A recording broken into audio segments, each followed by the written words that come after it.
Olá, desculpa, garganta. Olá, voltei. Eu e minha dente quebrada, né? Então, continuando com a leitura do livro Formação Econômica do Brasil, do Celso Furtado, tá? Lembrando que eu estou lendo a parte 3, Economia Escravista Mineira, século XVIII. Desculpa. Capítulo 14, Fluxo da Renda. O capítulo 14, ele tem 10 parágrafos, tá? Então, hoje eu vou ler o parágrafo número 9. Deixa eu segurar direitinho, porque... Ai, meu Deus, peraí. Ai, tá caindo tudo.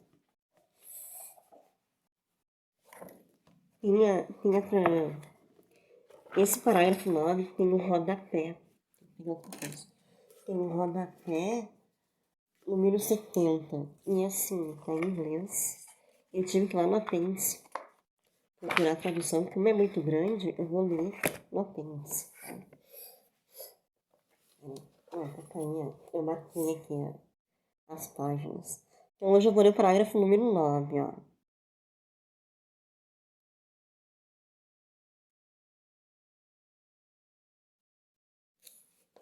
Essa aqui.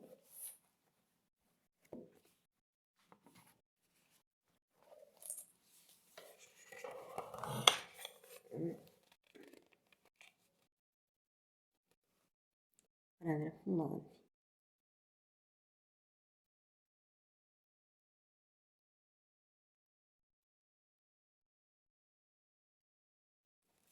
E aqui tem o rodapé número 70, ó.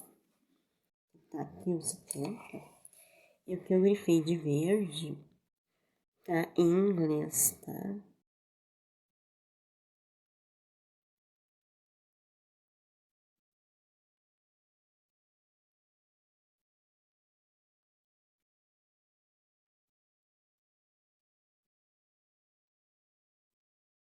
Então, eu vou ler bem com calma, porque eu vou ter que ir lá no apêndice. Tem duas partes do apêndice, tá? Tem ali no corpo do texto. No corpo do texto é uma parte. É separado do rodapé da página. Tem a nota de rodapé, tá? Então tem a parte só do corpo do texto e tem a parte só do rodapé. Eu tive que ir nos dois lados do apêndice, não é junto a tradução. Então vamos lá. Então, parte 3, Economia Escravista Mineira, século XVIII. Capítulo 14, Fluxo da Renda. Parágrafo 9. Tá? Do ponto de vista da economia europeia, em seu conjunto, o ouro do Brasil teve um efeito tanto mais positivo quanto o estímulo por ele criado se concentrou no país mais bem aparelhado para dele tirar o máximo proveito. Com efeito, a Inglaterra, graças às transformações estruturais de sua agricultura e ao aperfeiçoamento de suas instituições políticas, foi o único país da Europa que seguiu sistematicamente em todo o século que antecedeu a Revolução Industrial uma política clarividente de fomento manufatureiro. Tá? Então aqui, ó, abre aspas. Tem uma frase de um autor, né, que se chama Cunningham. Acho que é Cunningham a pronúncia, Cunningham. Tá? Assim, ó, eu estou estudando inglês, mas o meu inglês não é perfeito e eu não vou praticar inglês aqui. É separado as aulinhas de inglês. Então, acredito que seja Cunningham, tá? Que está no corpo do texto, no apêndice. Então, tem a frase do Cunningham. Eu grifei em verde aqui.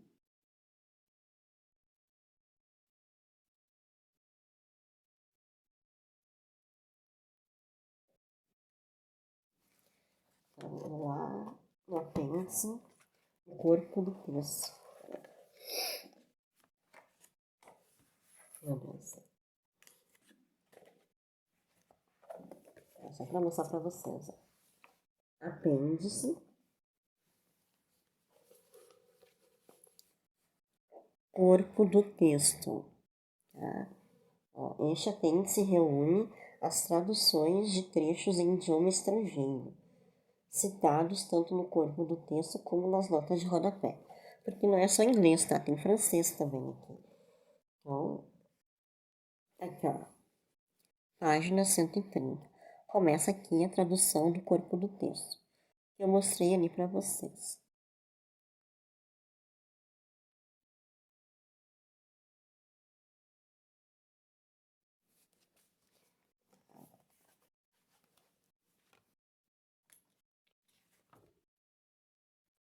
Começa ali e termina aqui.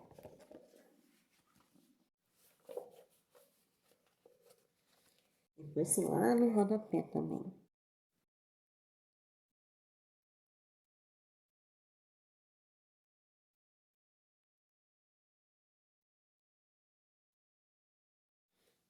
Então, vamos retomar lá a última frase que eu li.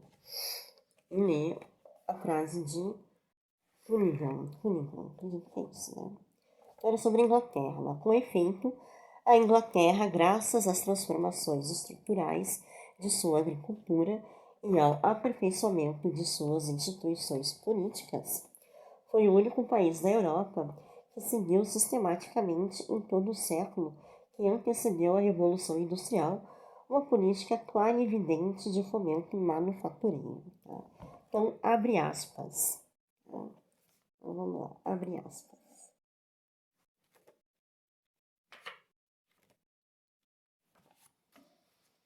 Abre aspas. Da Revolução até a revolta das colônias, a regulação do comércio foi considerada não tanto com referência a outros elementos do poder nacional, nem mesmo por sua capacidade de fornecer uma renda, mas principalmente do ponto de vista da promoção da indústria. Tá? Então, aqui, da Revolução até a revolta das colônias, diz Cunningham. Tá? Da Revolução até a revolta das colônias, diz Cunningham, a regulação do comércio foi considerada não tanto com referência a outros elementos do poder nacional, nem mesmo por sua capacidade de fornecer uma renda, mas principalmente do ponto de vista da promoção da indústria. Fecha aspas. Tá? Então, essa frase do Cunningham fez o Celso Furtado criar um rodapé aqui, ó, número 70. Agora eu vou ler aqui o rodapé número 70.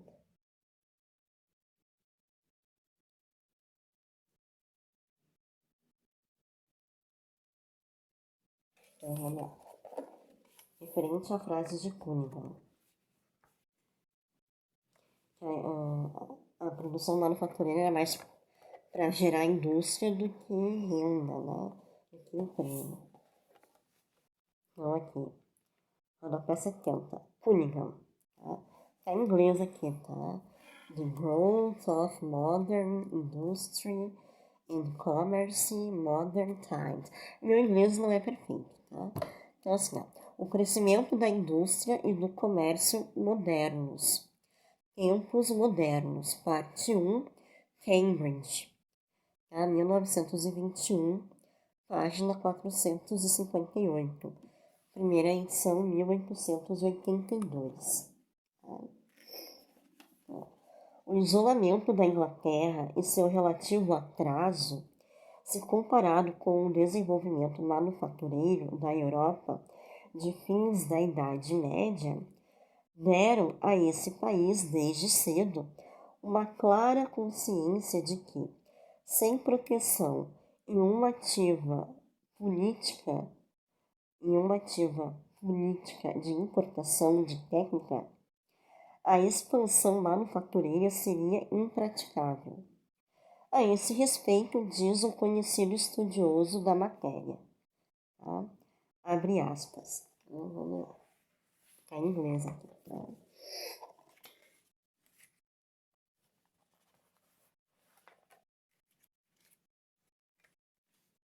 Deixa eu marcar aqui, para não perder. Aí eu vou ler aqui, ó.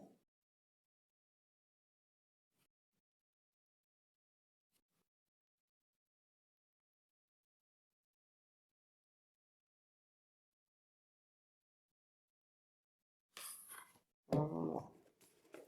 Então, repetindo aqui. Vou repetir, tá? O isolamento da Inglaterra e seu relativo atraso se comparado com o desenvolvimento manufatureiro da Europa de fins da Idade Média, deram a esse país desde cedo uma clara consciência de que, sem proteção e uma ativa política de importação de técnica, a expansão manufatureira seria impraticável. A esse respeito, diz o conhecido estudioso da matéria, dois pontos. Abre aspas. O mais antigo exemplo de proibição de exportações é encontrado na ação do Parlamento de Oxford, de 1258.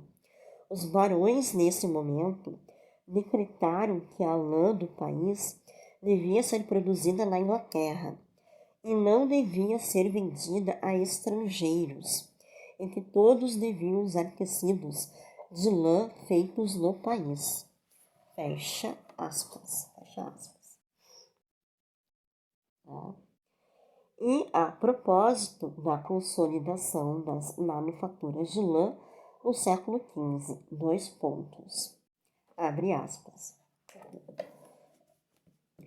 Abre aspas. O crescimento da manufatura lanífera durante a segunda metade do século foi estimulado por uma consistente política protetora, vigorosamente aplicada. Isso começou com a ascensão ao trono de Eduardo VII, que durante todo o seu reinado confiou nas classes industrial e mercantil.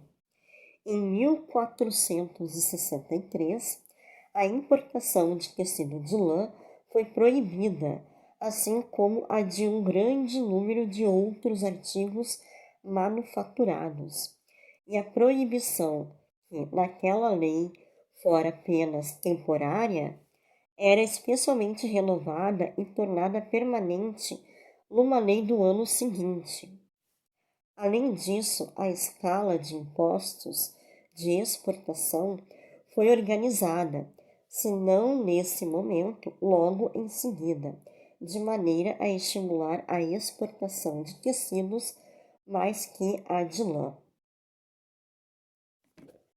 Fecha aspas. Tá? Então tá aqui, ó. Autor W.J. Ashley, acho que é assim, né? Tá em inglês aqui, eu não traduzi esse livro aqui.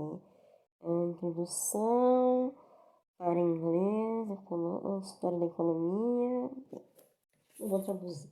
Quem quiser que bote no Google Tradutor, tá? Tá aqui o nome do autor. W.J. Ashley, acho que é assim. Aqui, ó. W.J. Ashley. Aqui tá em inglês. Eu esqueci de pegar um livro de baixo para traduzir.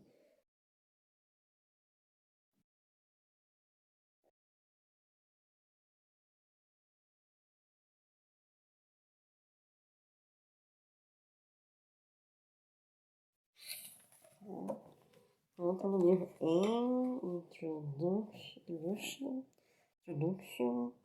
to English Economic Story and Theory, Londres, 1893, parte 2, página 194 e 226. Tá? Então é isso aí, meu povo. Hoje eu li o parágrafo número 9, referente ao capítulo 14, da parte 3 do livro Formação Econômica do Brasil, do Celso Furtado. Amanhã, se não houver nenhum imprevisto, eu finalizo a leitura do capítulo 14, lendo do parágrafo número 10.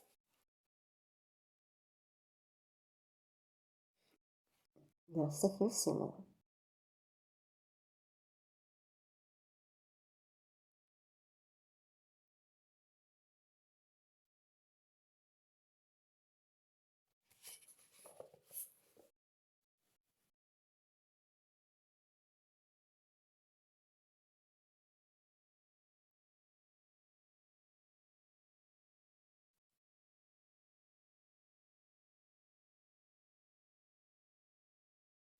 Aí aqui no último parágrafo tem o rodapé número 71.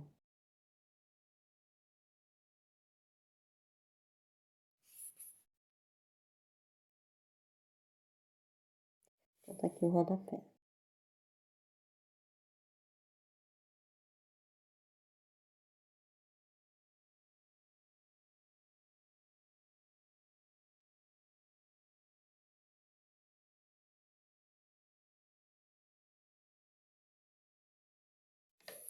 Então é isso aí, meu povo.